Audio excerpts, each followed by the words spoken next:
Well, we are always excited when Angie Horkan from the Wisconsin Beef Council comes to visit, and you have some recipes today for some soup, kind of getting into soup weather season. I know, it's that change of the cooking methods for me. Yeah. I like now, I'm like, want something warm, something inside, even something that cooks all day in the slow cooker, because then it smells really good when you come home from work. And this recipe it's kind of an old recipe. Okay. Because I've been making it forever, but it used to be my kids' favorites, because it's kind of weird because they loved chickpeas or garbanzo beans growing up, which is kind of different. I love them. But my kids like vegetables. Okay. I was blessed.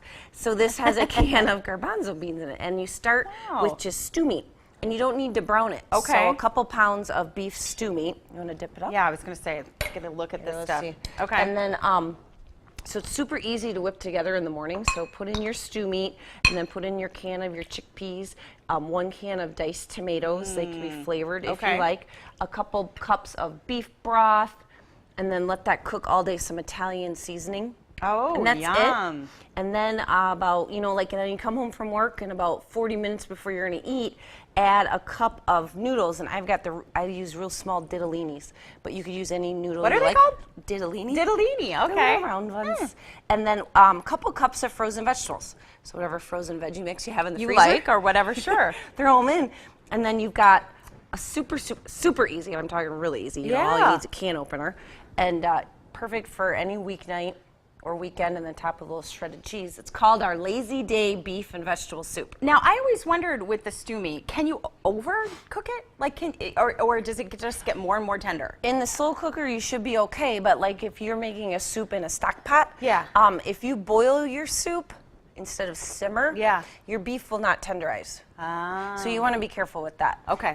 So like a lot of our recipes say to brown your beef and then bring it up to a boil, but then turn it down and simmer it.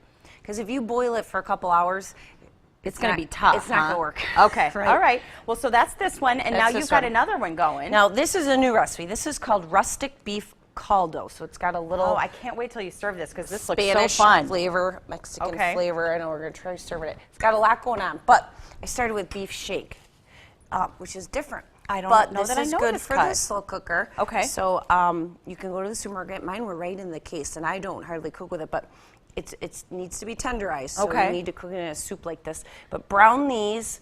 This calls for 2.5 pounds of it, so it'll take like 4 shanks. Brown them, pull them out, do another batch, and then put them back in.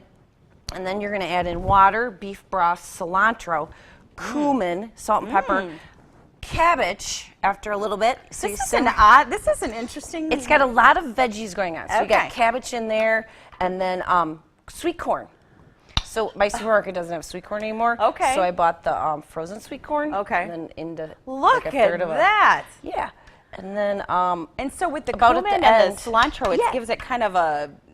I mean, the flavor must be like a little. Is it more Mexican-y? Yes. Oh, and then carrots. Put carrots in there too, and potatoes. And then it takes a couple hours, so it can be more of a weekend kind of a meal. But then at the end, with about 20 minutes left, add some zucchini and tomato. This is like a whole bunch of stuff going on. Right.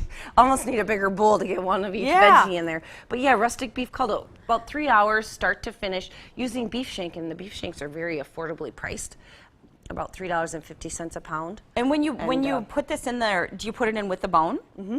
Oh. So put them in the bottom, yes. So it's tender, because here's one of our bones.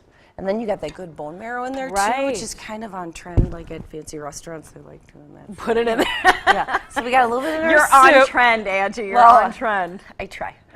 And then top with a little cilantro if you like. Now this is half of the recipe, literally. Oh. So it makes a large pot. So you need a large Dutch oven.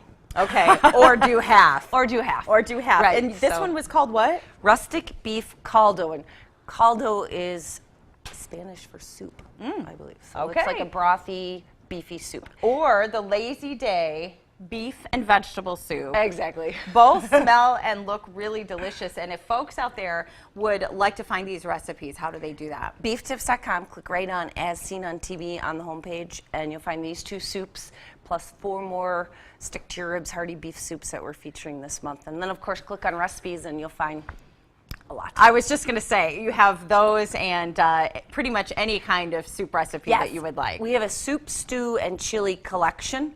So go to that page and you'll find a lot of great soups, great ideas. Perfect for these nice chilly Wisconsin nights. Can get you all through winter, right? Coming up. All right. Well, Angie, thank you so much. We always love it when you stop by. We are going to take a break. We've got another check on our forecast coming up. Don't go away.